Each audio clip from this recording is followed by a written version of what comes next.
Comme vous pouvez voir, je fais relâche pour la lecture de mon grimoire.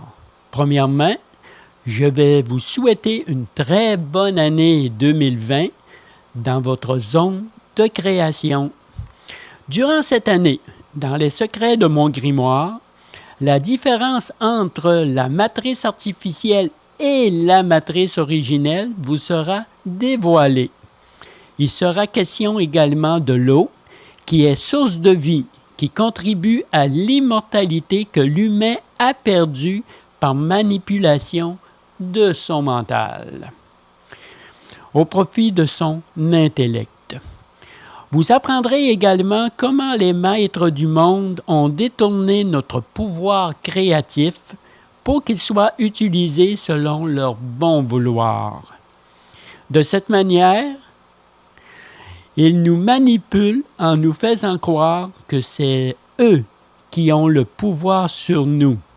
Naturellement, c'est faux, car c'est nous qui avons le pouvoir sur eux, mais nous l'avons oublié par la manipulation de nos dirigeants, qui sont à la solde des maîtres du monde.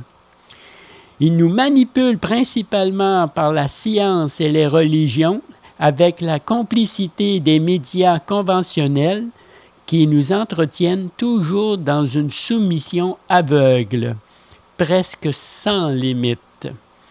Il est temps d'avoir une nouvelle perception du monde qui nous domine pour pouvoir un jour s'en affranchir. Comme je dis souvent, changer sa perception, c'est changer sa réalité.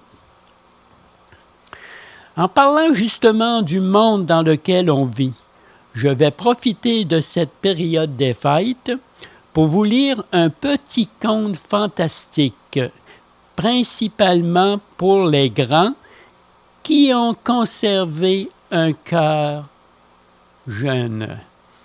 Il sera question de monde rempli de sorciers, de dragons, d'épées magiques et de maîtres, croyant à tort, bien sûr, que ces mondes leur appartiennent. Maintenant, prenons le train en direction de l'un de ces mondes qui nous étaient occultés depuis la nuit des temps.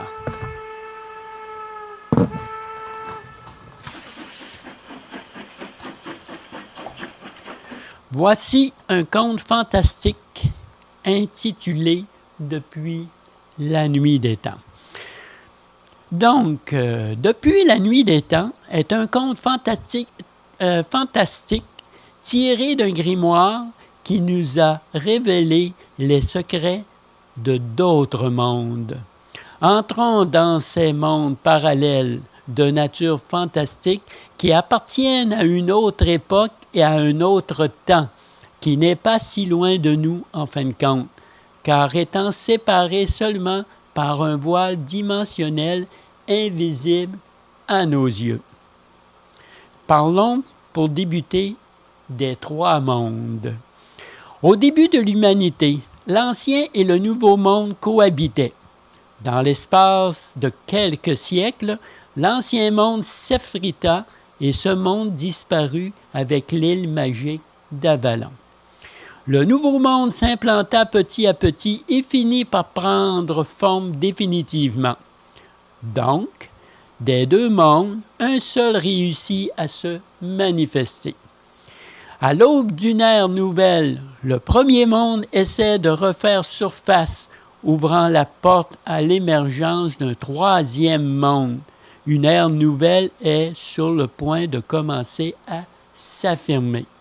Chaque monde possède sa résonance qui les unit à un niveau vibratoire de nature temporelle. Chacun de ces mondes possède également une clé sous forme de symbole qui lui permet d'accéder à ce niveau vibratoire. Mais pour accéder à ces mondes, on doit avoir le code clé qui nous permet d'ouvrir une porte temporelle conduisant à un de ces mondes selon notre vibration. Et cette clé est inscrite à l'intérieur de nous sous forme de code, nous permettant d'avoir l'information que renferme le codex transcrit dans notre ADN sous forme d'un programme.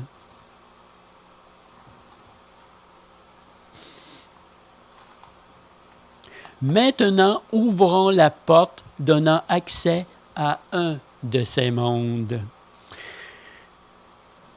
Donc, voici l'histoire du maître de l'un de ces mondes.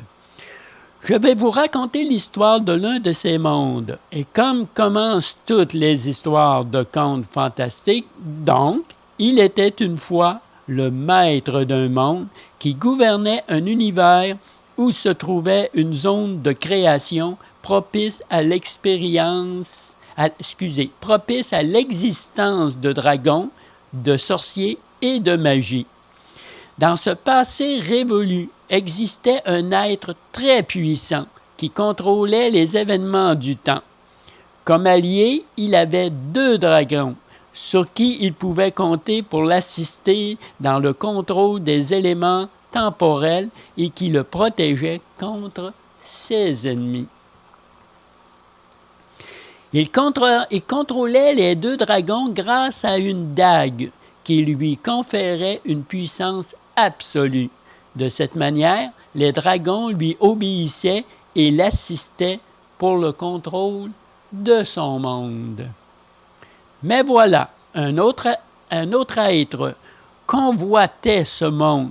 Petit à petit, perdant son pouvoir aux mains de cet être maléfique qui utilisait la magie, il décida de cristalliser ses dragons sous la forme d'un pommeau. Il instaura un gardien ailé et avec les dragons, le tout prit corps sous la forme d'une dague. Son pouvoir fut immergé dans une sphère de cristal d'énergie détenue par le gardien de la dague et assisté par les 2 dragons. Il plaça cette dague à l'intérieur d'un univers temporel féerique au centre d'un anneau vertical de feu, protégeant ainsi le pouvoir de la dague à la convoitise de cet être maléfique. La dague fut retenue en suspension dans cet anneau vertical de feu.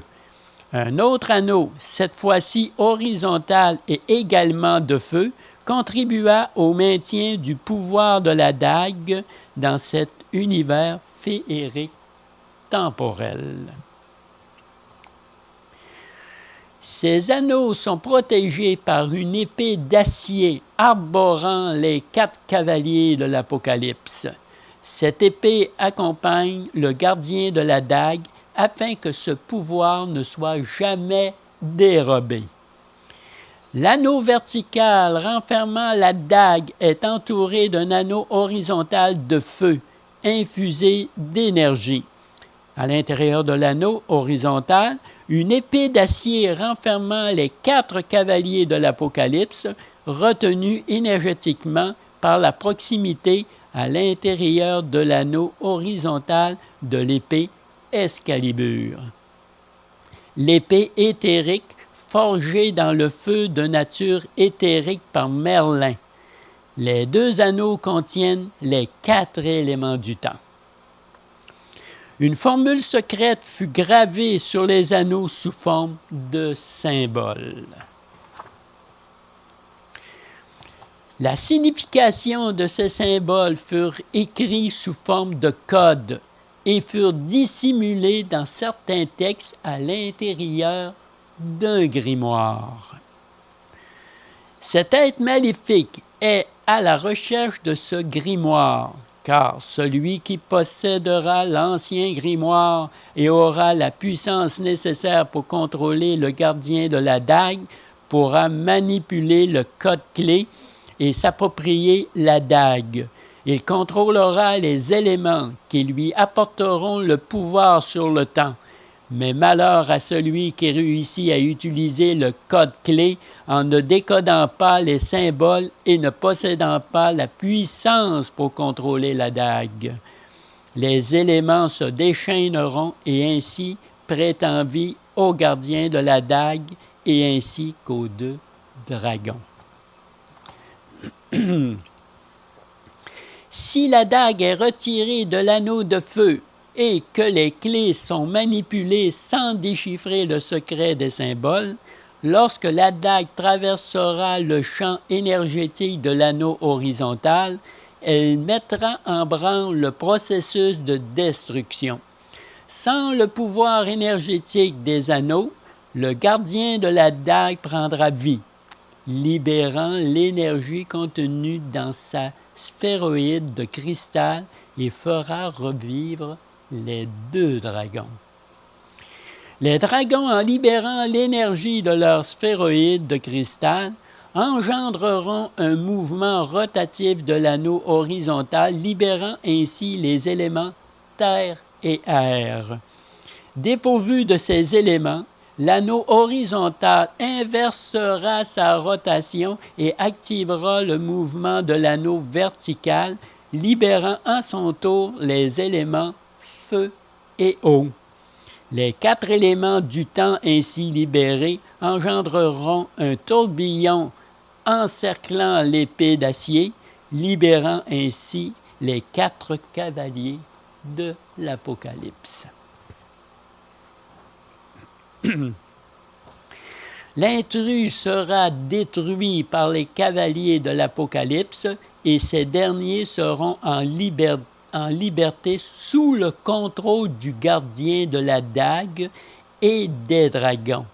Espérons que l'énergie éthérique d'Excalibur saura les dominer en attendant l'élu qui possédera la puissance nécessaire d'intervenir sur le code clé magique, arrêtant le mouvement des anneaux. Le mouvement des anneaux arrêté, le gardien ailé et les dragons feront de nouveaux corps avec la dague et seront cristallisés dans l'anneau vertical. L'épée d'acier emprisonnera de nouveau les cavaliers de l'Apocalypse et se retrouvera dans l'anneau horizontal de feu. Une paix relative sera de nouveau établie. Si l'épée Excalibur refait surface dans les anneaux de feu. Il est su que présentement, un être possède le pouvoir de décoder les symboles des anneaux. En possédant la puissance nécessaire, il pourra manipuler le code clé magique et retirer la dague sans déclencher le mouvement rotatif des anneaux.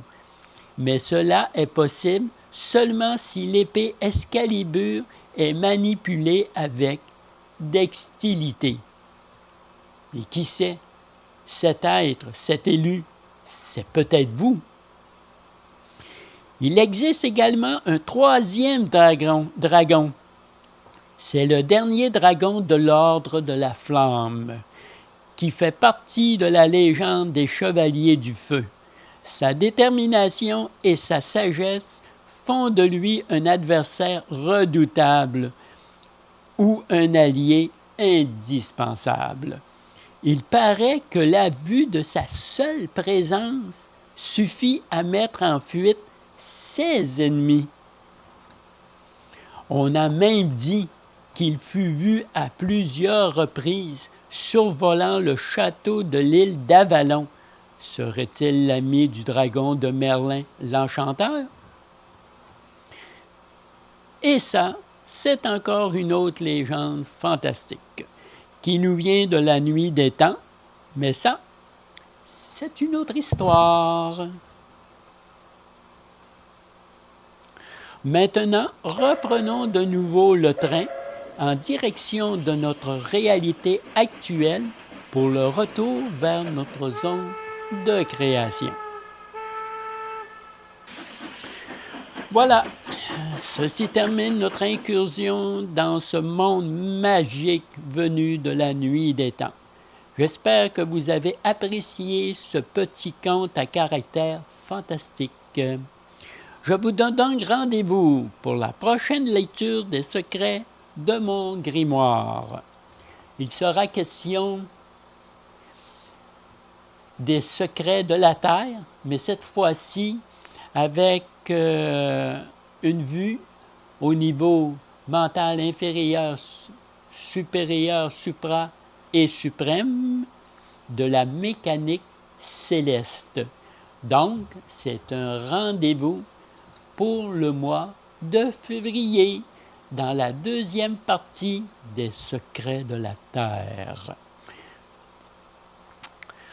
Donc, à la prochaine dans cette nouvelle année 2020.